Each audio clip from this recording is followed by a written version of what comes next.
Jules, you scored 22 tonight. I believe that matched your season high, which was previously against Long Beach State.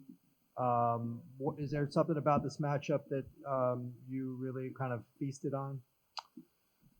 I'm not sure, but I just go into every game trying to play my hardest. Be aggressive, make plays for my team. But I don't know what it is about this certain matchup, but I just try to go into every game the same way, be focused, play hard, play with energy, and hope for the best results. Well, what did you think was kind of working for you tonight? Just taking my time. I had open shots. My teammates found me, and I missed a few, but I didn't let my confidence waver. And the next open shot I had, I took it and made some. So, and then just opening the floor up by getting teammates involved. Finding my teammates when they're open for open shots, stuff like that. So it just opens the floor up for me and to make plays for the team. Hey, Jules, it seems like you guys started off a little bit slow, and that can, kind of understandable after being off for 3 weeks. But around, after that, it seemed like you guys just clicked and kind of blew the doors open. Did you guys feel like you needed, that time to kind of get up to speed before you, really put it on them? Yeah, I think so. Maybe it was a blessing in disguise that some of our games got canceled, but as players, we wanted to play those games. Coming back that got canceled after we were all finished with our quarantine with COVID, but fortunately it gave us time to keep preparing, get our wind back, build our stamina. So I think that helped a lot. And then it was our first game back, so there are obviously going to be a few struggles. People might be huffing wind and stuff like that. But once we caught our second wind, I feel like we caught a rhythm. We just it was a good first game, but we got to figure out how to sustain our energy throughout the whole game. Jules, what was it like having Cody back out there for the first time since the season opener? Oh, it was great. That's my guy. We had our first bucket was his bucket.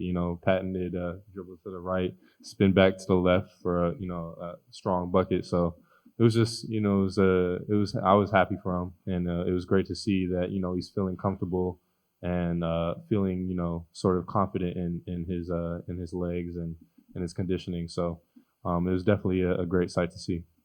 And then Coach was talking about it a little bit too, but Tiger, he had a double-double, 10 assists, no turnovers. How helpful is that to you, just knowing you have kind of the floor general out there to work off of? Yeah, he's big time. I mean, he's a big time player, and he's going to have big time performances like this. 11 points, 10 assists is huge. And we expect that from him. We know what type of player he is, and it's really a treat when you have someone who can handle the ball and find teammates and create for himself as well. So we have a lot of talent, and I think having him at the head as a point guard is amazing. How important was it to back to Pac-12 play after more than a month? Oh, it was great. We know Long Beach is they're a great team. They have great players who can really go. And we just to get a game under our belt was great for us. We have a sort of feel of how the pacing is again and getting our legs back. So this was definitely a great game, a great opponent. So we're just glad that we got a win and got a game under our belt.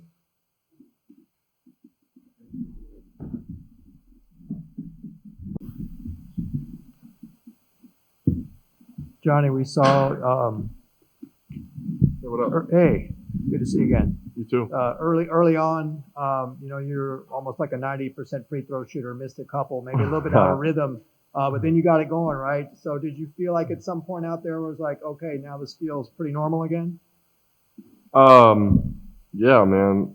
I can't remember the last time I missed 2 free throws in a row. So I was just, and it was funny because Nate Georgeson on our staff, we always talk about me shooting more free throws because of that percentage. And getting to the free throw line more because I barely been getting to the free throw line. And I came to the bench, I told him, well, look, got to the free throw line. I just didn't make them. But I mean, I don't know. Stuff happens. You and Jules last time against Long Beach State, you guys combined for 47. This time you guys combined for 40. How nice is that knowing that you have someone who can just be a shooter, a scorer, just kind of do it all alongside you out there? Oh yeah, no, Jules is so talented, man. Really talented, versatile scorer. So it's great. I mean, look, we just got. It's good that we have options with different guys, different nights, or can produce. So it's good that we're leveled across the board. But yeah, man, he's so talented. I guess me and him. I guess we got a thing for Long Beach State.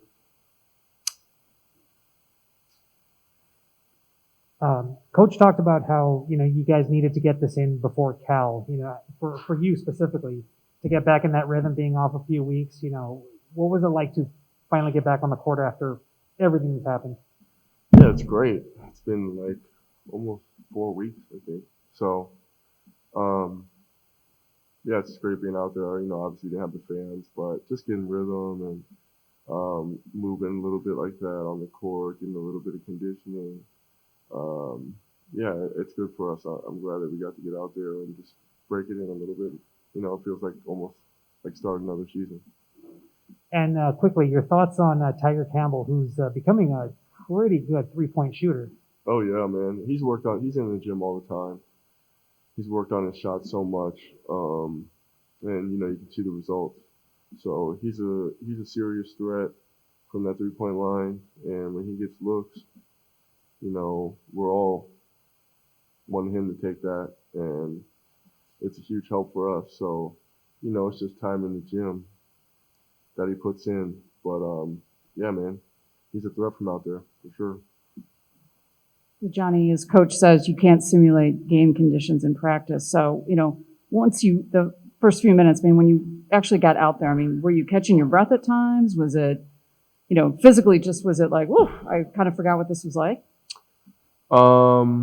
Yeah, no, he knows best. He's totally right. For me, I didn't have COVID, so I trained all the way through. I think Christmas was my only off day, so I'm not adjusting as much. But yeah, even still, you feel it in your legs a little bit, not having played a real live game. Yeah, for sure. Coach said that the guys who didn't have COVID, he was going to ask them to kind of bubble wrap themselves for the rest of the season. So now are you in bubble wrap? What are you doing to stay safe the rest of the season? Yeah, just be smart, be responsible. And just also keeping it's so, I guess, contagious or whatever. I'm not a doctor, but just staying healthy. I try to eat really well, make sure I'm getting this, vitamins that kind of can help you, vitamin C, vitamin D, zinc. So just doing all that preventive stuff and, being smart, responsible. This is obviously our main focus. You got a mission here. So,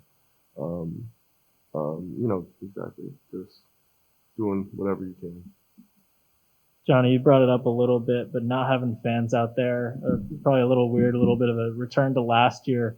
But what do you think of the simulated crowd noise? Pretty loud early on, and just overall having that. Yeah, that was kind of funny. And the simulated band was pretty funny. But no, I think they usually play music during timeouts and stuff, so that wasn't any different. But we still have the people there, so we miss the fans though. So hopefully we're going to be able to get them back because we love having them there and playing in front of them. It makes a huge difference. So yeah. Awesome. Thanks, guys.